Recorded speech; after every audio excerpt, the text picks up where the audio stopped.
flying saucers are real. They've seen the aliens buzzing our missile silos. The UFO phenomenon, either we like it or not, is already very much part of our reality. That caused a compass needle to spin and spin. And that's where the whole seed for the idea of underground bases at Dulce was planted. They had very large eyes, and I found their stare extremely difficult to bear. Hi, everyone. This is Martin Willis, and welcome to Podcast UFO for episode number 37. Today is Listener Sightings. Make sure you check out our new easy-to-join forum. That's on our website, which is podcastufo.com. If you need to contact me, that's Martin at podcastufo.com. And now for this week's news with Michael Lauck. How you doing, Michael? I'm doing good. How are you this week? Great. What's up for the news this week? Well, we have a couple of stories about some UFO-related film projects, more news about the Russian meteor, some real space news, and even more. So you ready to get started? Sure. All right. First off this week, James Fox, the man behind the documentaries Out of the Blue and I Know What I Saw, who was recently featured in the National Geographic show Chasing UFOs, has a new film in the works titled 701. As a part of production, he is offering $100,000 for, and I quote directly from the 701 website, quote, the best proof that UFOs are real, parentheses, implying structured craft not manufactured from any known agency on Earth, close parentheses, close quotes. The proof needs to be able to be scientifically tested, but can be a still photograph, video footage, or even material. For more information on 701, the $100,000 offer, and James Fox, visit the official project website through the link in the show notes.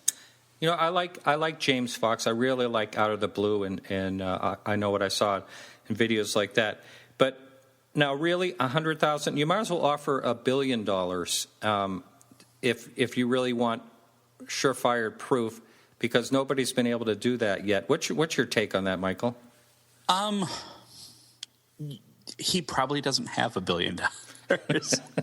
I mean, at least it's a genuine offer. You know, if it was something like $10 million, it would reek a little bit more of a publicity stunt. You know, this is the film still in production. This seems like a genuine offer. You know, and maybe it's enough to tip somebody who's, maybe it's enough to make up for that government pension you'll lose by becoming a whistleblower. I can see your point. So that'll be interesting if someone does come forward on that. I'm wondering if there's any way to track that, whether he does actually get someone before the film is actually developed. You know, I'm really not sure. The film is in early stages right now, so the website has some information, but not a lot. I'm sure that's something that we can keep an eye on, and ultimately we can watch his new documentary and see if it shows up. Right. And in more documentary news, Sirius, the latest project from Dr. Stephen Greer's Disclosure Project, will premiere on Earth Day, which is April 22nd in L.A. The documentary focuses on proving that aliens have not only visited the Earth using faster-than-light drives and amazing energy technologies, but also that Earth has these systems, but they're suppressed by the power elite. Tickets are available online, and we have a link in the show notes. So is this like an indie film that's just coming out in a couple of theaters right now, just in L.A.? You know, I've always got the impression that it's going to pretty much be straight to DVD. You know, this is the kind of red carpet premiere, and then after that, I get his newsletters in my email and look over them, and I've always gotten the impression it's going to be straight to DVD. I would be shocked if it got any kind of major film distribution, just because there's not been a film distributor mentioned at this point, and without a known distributor, the days of kind of shopping your movie around the country are long gone, unfortunately. Well, it'll be interesting to see a lot of the key points, what he has to show in those. This movie has been in the works for a while. It's been being mentioned for quite some time on his website. So right. Last month's Russian meteorite is refusing to leave the headlines. According to a recent article on the Daily Mail website, Russian UFO researcher Alexander Komenev claims that something actually shot down the meteorite in the skies over the Ural Mountains. According to the article, he has received at least 3 different videos showing a small, ovular object hit the fireball. Also, it is alleged that there were several UFO sightings in the area before the event and none since the meteor's explosion. Check the link to the article in our show notes. You'll find the original Daily Mail article, which includes stills and video. Well, I'd like to think that UFOs are out there looking out for us, but I don't know. I have a hard time swallowing that one. And just a quick note here, Chris Lambright, I was speaking to him the other day, and former guest here on the show, and he was involved in some forum discussion about this, made a comment more or less on the scientific side of possibly just the way the thing was breaking up and a reflection and all this. And someone called him out as a debunker and swamp gas with all kinds of expletives. So he just had to bow out of the forum. I like last week's story better, and I'm holding to it was a U.S. weapon because that makes me sleep better at night thinking we can shoot meteors out of the sky. Yeah, that would be a really good foreign policy to do that over Russia, wouldn't it? Well, I mean, it's better than letting it hit them. Yeah, but wouldn't we want to tell them? Maybe not. I Even don't know. Afterwards? I don't know. We should have claimed credit for it either way, whether we did it or not. You still can. Yeah. SpaceX did it. That's right. Yeah. In fact, in another step towards the privatization of the final frontier, SpaceX's Dragon capsule has again successfully docked with the International Space Station, this time despite a post-launch thruster problem. Elon Musk's SpaceX has been proving that the future of space exploration may no longer be in the hands of government agencies such as NASA. In related news, Dennis Tito, who was the world's first space tourist, has announced a proposal to send a married couple on a trip around Mars. It wouldn't actually land, it would just take a orbit or two around the planet and then come back. The mission feasibility study used SpaceX's Dragon capsule as the model. We have links to the space.com coverage of both stories, which includes video of the docking in the show notes. So I understand that's over 500 days, for that round trip, and you would really have to get along. Can you imagine the type of screening they'd have to do for the couple? Yeah, I don't know. Personally, 500 days without the kids sounds kind of awesome. Yeah, you'd really have to have a lot to stimulate your mind, and hopefully not stimulate something where there'd be a pregnancy involved somewhere around there. You could have the first space child. That'd be interesting. Weren't the Russians trying to do that a few years ago? I don't know. Were they going to name it Sputnik? I don't know. I seem to remember seeing that somewhere, although I will admit it might have been in grocery store checkout headlines. Oh, yeah. I will look into that. I will post it on the forum if that was something they actually tried. New meaning to the Mile High Club, I guess, huh? No kidding. In more space news, a February 28th news conference at NASA announced that recent probes sent to measure the Van Allen radiation belt found that it is not the double ring previously believed, but in fact a triple ring of protection around the Earth. The crucial data was only captured because a group of scientists successfully lobbied for the relativistic electron-proton telescope to be activated ahead of schedule so its data would overlap with the end of another program. Read more and view the press briefing materials at the link to NASA you'll find in our show notes. Is this good news for us somehow? Well, yes and no. I mean, it doesn't affect us in the grand scheme of things. It's been there whether we know it or not. One thing it proves is that we sure have a lot to learn about inner space before we even begin to discuss outer space. So, but it sounds like a layer of protection. Is that what you said? Basically, yes. Yeah. I feel better. I'm going to sleep better tonight. Well, you have your radiation belt. I have my anti-meteor weapons. Yeah, we're doing good. Okay, for those in and around Texas, Friday, March 15th, we'll see the Out of This World Conference in Edinburgh, Texas.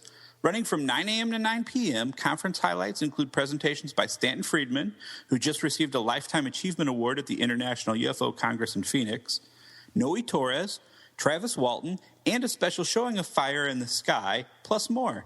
Tickets for the one-day event start at a reasonable $15, and you will find a link to more information on our website. Thanks to Kathleen Martin for passing along the news about Stan. She also tells us that the International UFO Congress proclaimed Grant Cameron Researcher of the Year. Kathleen is, of course, co-author of Captured the Betty and Barney Hill UFO Experience and Science Was Wrong with Stanton Friedman. She has a new book, The Alien Abduction Files, co-written with Denise Stoner, that is currently available for pre-order on Amazon. Yeah, we have Denise Stoner's actually coming on this show in a little while. So that'll be good to hear her side since the book has been published. Well, it's actually not published yet. It's on pre-order. I believe it comes out in May. I see. Well, hopefully we'll have her on around that time. That makes sense. And finally, Martin, you may have heard one or more of the theories arguing that Disney, and possibly Walt Disney himself, have been involved with the government plots concerning UFOs. A copy of the 1995 special Alien Encounters from New Tomorrowland, which was aired on the then brand new and now defunct network UPN, has turned up on YouTube.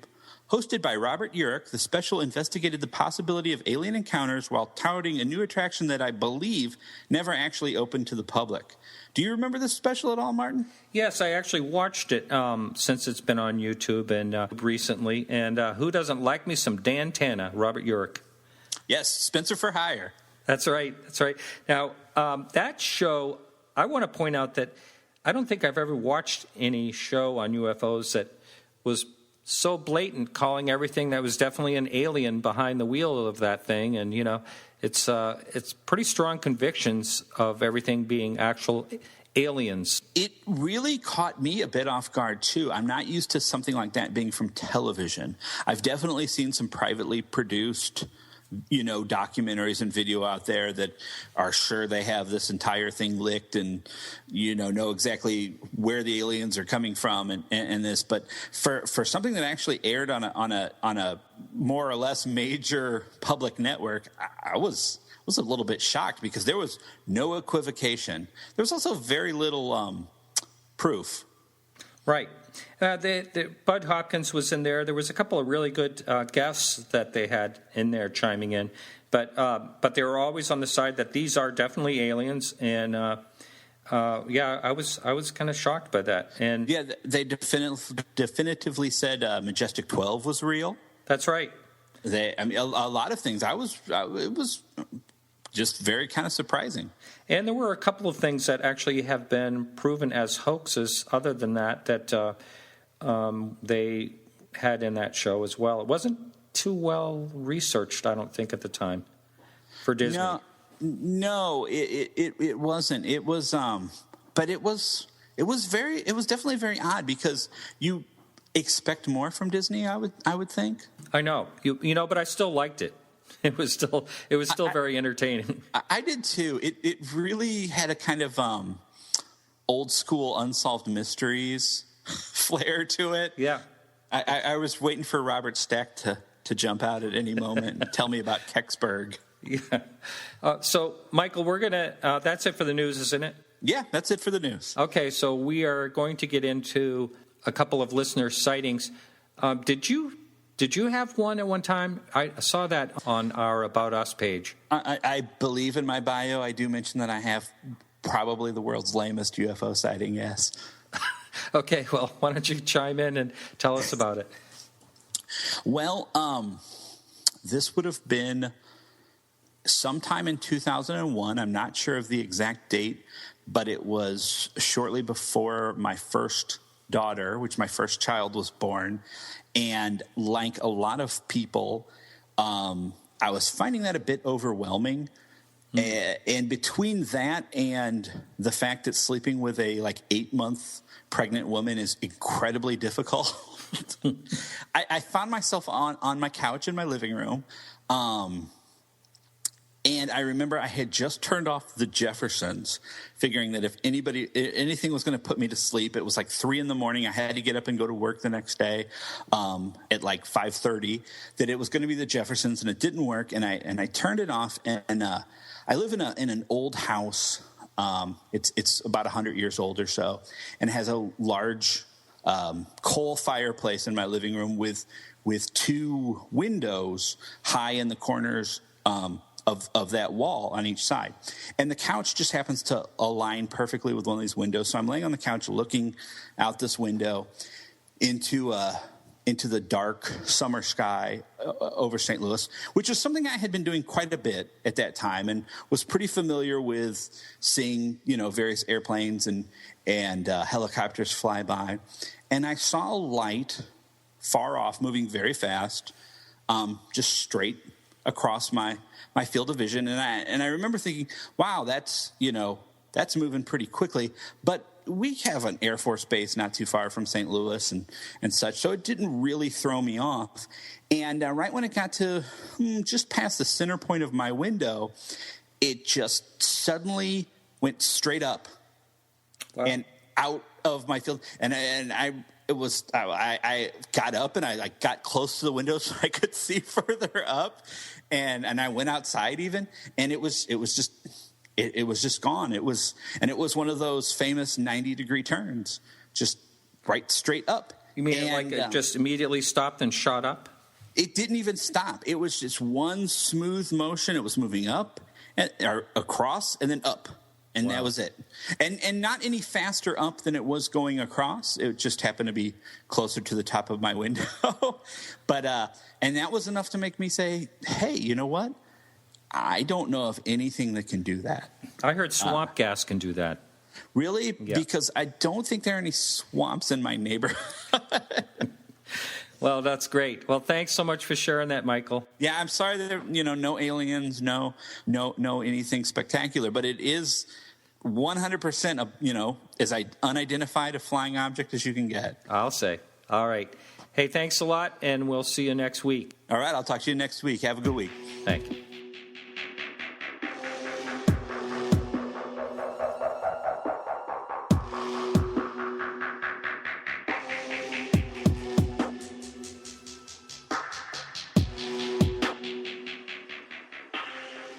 Okay, I'm on Skype with Marcus Hamel and Tyler Patraw. How you doing, guys? Good, how are you? Doing very well. Thanks for having us on. Sure. Now, the reason you're on is I was actually on your show. It's called The After Hours Show, and that's on once a week. That's a live internet radio show. Is that right? Yes, it's every Saturday, and we do it live. And what's the time, and where can someone find the show? Yeah, the best way to check us out is on our website. It's www.theafterhourshow.com. And every Saturday at 9 p.m. Eastern Time, we go live. And we enjoy talking to our listeners, too. So if anyone wants to check that out, we'd appreciate it. Yep. Now, I was on your show because you wanted to talk to me about a UFO sighting. So I, in turn, inviting you on. I want you to tell our listener audience, basically, it was both of you guys. You were hanging out at a campfire. Can you go ahead and talk about that whole situation? Yeah, what we were doing was, this was kind of, I don't know, Tyler, would you say the late fall? Yeah, I'd say so. Yeah. And we enjoy having campfires, and oftentimes we'll sit there and just look up at the sky. And so this was late at night, and we were sitting around a fire, and jokingly, Tyler said he saw a plane flying over our heads, and he jokingly said, "Oh, look, a UFO." And so we laughed about that. But then as we were looking at the plane, we saw what looked like a star, kind of like the, we'll say the North Star. It was like the brightest star you've ever seen. And it came in really fast up in the sky towards the plane, stopped, and then backed up a little, and then kind of zigzagged off across the sky. And we watched this for about 2 minutes or so. Yeah. And I mean, it was long enough where we tried to call someone else out to see it, but they got out right as it was, going out of our view. And it zigzagged off, and then it went off really fast into the sky and kind of just faded out. Now, when you were seeing this, was there a time you were wondering if the people in the plane might have actually seen it? I was actually wondering that, and I was actually keeping my eye on the news, too, to see if anything else, would pop up or anything. And it was just small enough where it'd easily go unnoticed.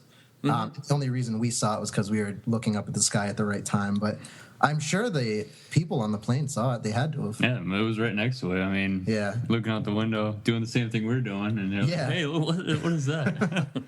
You must have known immediately it was something other than the norm. Yeah, we got all excited, and we were just like, we got up out of our chairs and kind of just walked so we could keep seeing it as it was going off in the distance. But we never thought to record it. We both had our phones on us, and we were too excited about seeing it. Yeah, that happens. Now, when you were actually seeing this, can you describe exactly what it was that you saw? Sure. The best way to describe it to someone who didn't see what we saw was a star. It was a really bright light, didn't have any distinct shape. It was more of I want to say orb, but it wasn't an orb. It was just kind of like a star that was moving around. Kind of resembled a shooting star, except for it was in the sky for a couple minutes at least. Yeah, it didn't shoot down. It was just staying there and, yeah, it didn't zigzagging and all that. Out. Yeah, the zigzagging is that's not exactly what anything we know would exactly do, especially something that would stop that was in high altitude, what sounds like high altitude. Would you say it was about the size of a star, too? What? Maybe a little bit bigger? Yeah, I'd say a little bigger, a little brighter. Yeah. And did you think when this happened, did you think you were going to report it? To be honest, I had no intention of ever reporting it. It was kind of a cool thing that happened. Yeah. But I don't think... I mean, I don't know about you, Tyler, but in my mind, I thought it was cool and I took it for what it was. Yeah, same here. I was like, oh, nice. But it did open my eyes, because I think we talked about this when you were on our show a little bit, but I never really cared too much about UFOs. Like, I have no problem believing in stuff like that because the universe is, like, infinite. But I never really, went out UFO watching or did any of this stuff. And seeing that almost kind of, like, made me want to go out and look at the stars more. Yeah. I've had a similar experience myself, and I totally understand. What do you feel the same way, Tyler? Right, yeah. I mean, I was always a believer in something above, but, that just made it, easier for me to realize, oh, wow, it's closer than what I think, Yeah. What you both said about, or what you said, Marcus, about not reporting it, you got to keep in mind that you are probably the norm, and with that being said, there's somewhere around 10,000 reports of UFOs a year. So you think of it's just a small percentage of the people that actually report it. I'm sure there's a lot more that people are seeing out there, and I always think of it like this, and I don't know if anyone else out there ever thinks of this, but how many times is something happening when there are no eyes on the sky? Mm-hmm. That's something to contemplate. That's true. And if it was something that I could clearly see as a UFO, like let's say I saw a saucer, I would probably, I think I'd be more likely to film that too, first of all, and I would also be more likely to report it because someone else probably had to have seen it. Yeah. So did you talk about this between the two of you, and did you tell your friends about this? We did. We talked about it. Because we were all excited, actually. Even after that, I think we got on our phones and downloaded, like, apps to look at the stars and stuff. Yeah.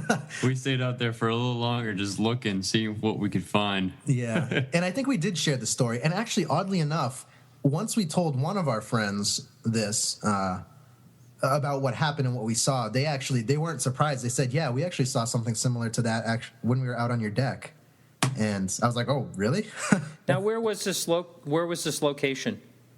We're in New Hampshire, and the location is right by, I want to say the touristy area in the Lakes region. Meredith and stuff. Oh, yeah, toward Lake Winnipesaukee, up that area. Yeah, we're right off the Interstate 93. Mm-hmm. If you were going to try to explain this in a natural phenomenon, would you try to guess what else it could have been beside a UFO? I can think of a number of things that it could have been towards the end of when we saw it. But the whole beginning really kind of confuses me because it flew in one direction towards the plane and then flew back the other direction after kind of like hovering there for a second and then zigzagged off. Now, normally if I just saw the end of what we saw where it kind of faded out in the distance, I'd just say, oh, a shooting star or something like that. Yeah. It's honestly, that's really what it looked like 100%, except for the motion. Right. Well, guys, thanks so much. I really appreciate you coming on the show and sharing your experience. Thanks for having us. Thank you.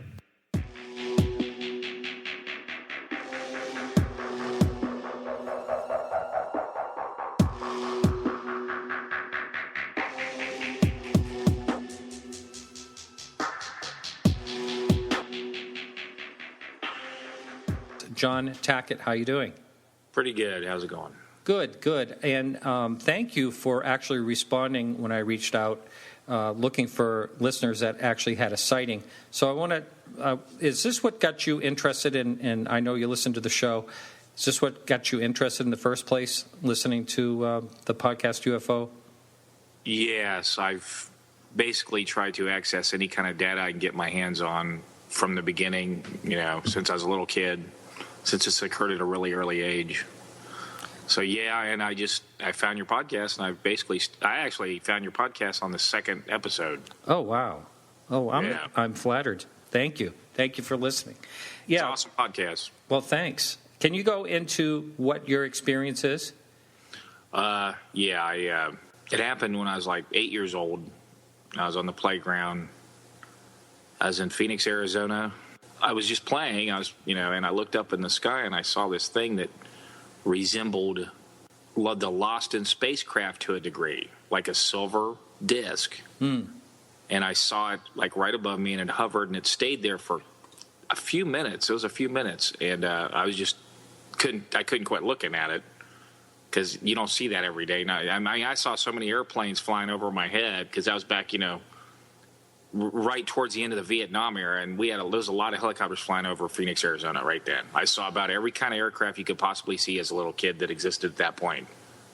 That flew overhead. Were you out there were there other children as well? Yeah, there was, and I hollered at it. I hollered at my other friends at that time, and I tried to get the teacher's attention.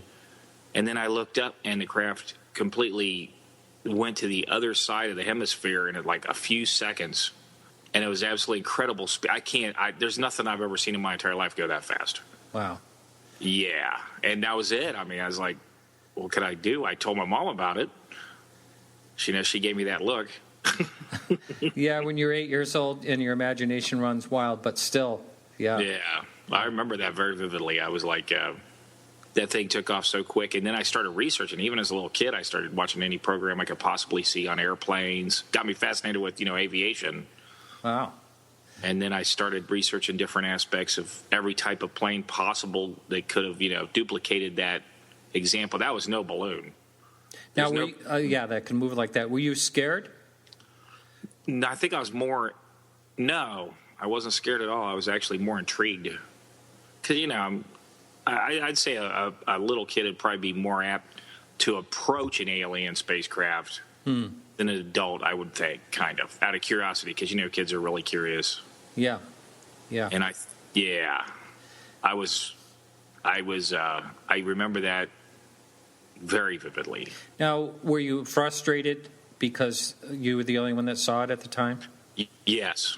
I was very frustrated because I ran over all my little friends, and nobody, it happened over like, I'd say a couple minutes. And what happened was when you see something like that, floating right above you, you kind of get transfixed, and you get so into what you're looking at, you don't think about trying to say, hey, why don't you look? Yeah. A lot of people say a very similar thing to what you just said. Yeah. If you had to describe the size of it, like how far away from you it was, would you say it was like holding a silver dollar over your head, or was it larger than that? Was it closer? About a quarter. About a quarter, yeah. Yeah. Uh-huh. Yeah, so that's interesting. And it was silvery, and did it make any noise at all? No. Yeah. No noise. It was the equivalent of like a balloon. Yeah. But it wasn't a balloon because I saw it move. Right.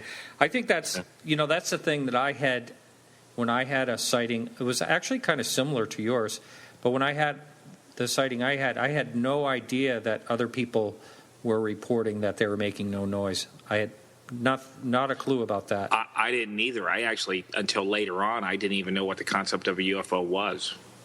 I was 8 years old. Ah, wow. Yeah. I didn't know what the concept was. I tried to explain it to my mom, and she kind of shirked it off. Yeah. Now, have you ever talked to your mother again about it? Yes, I brought it up, and she remembers me mentioning to her, but she don't remember any details I told her because she said I'm tired. I was tired when I got home from work, and you always had a unique story to tell. So I don't think she remembers all my unique stories. But one thing about it, I like when I wrote you on Facebook, I gave you an explanation. I do have a unique visual memory. Mm-hmm. It is kind of unique because like I said, when I was 8 years old, rode my bike around, Phoenix, Arizona. Left there when I was 12. Went back when I was 38 to pick my mom up to drive her back because, she lived there for a while and her car was there, so I had to drive her back. Well, during that period of time I was there, she tried, before I went back there, she tried to relocate the house I grew up in. And she could not relocate it. And just through visualization on landmarks, at 38, I was able to go right to it, and I found it. Wow. The house I grew up in. Yeah. Now, would you say that this sighting changed your life in a lot of ways? Yes, because it made me absolutely believe there is something beyond that, something that's not man-made visiting us. I agree. And how about your friends? Do you bring it up to your friends? Not a lot. Yeah. The same here. Yeah. Yeah, specific ones like the one I told you about. I kind of talked to him about it, and he's the one. Yeah, might have had a little more intense scenario than I did. That's for sure. I just basically saw something, but I know for a fact I saw it, and I remember it very vividly. And my mom remembers me talking to her about it, so it's not like it was an imagination thing, in my book. There was this real fascinating case in the 1960s in Australia on a school playground with a landing. Have you ever heard about that? Where was it at? This was in Australia.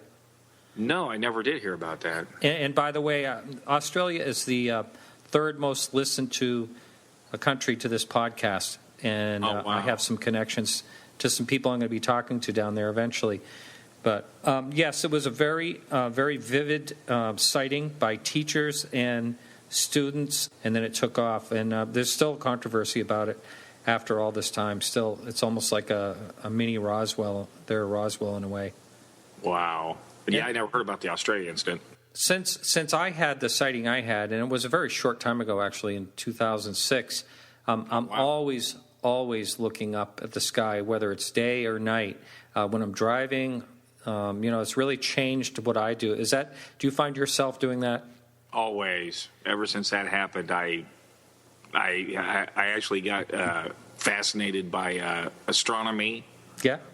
And I started getting some programs, some software that orientated towards, star charts, so you know what you're looking at when you look in the sky. Just kind of fascinating. Right. Yeah, I have all that myself as well. Well, this is great. Anything else you'd like to say?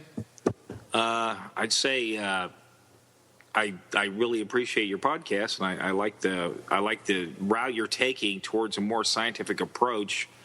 And I'm thinking, hopefully, within our lifetime, we're going to nail this down, and we're going to know what's going on. Oh, that would be wonderful. I'd sure like to see that happen myself. Well, John, thank you so much. I really appreciate it. It's been great. It's been great talking to you, too. All right.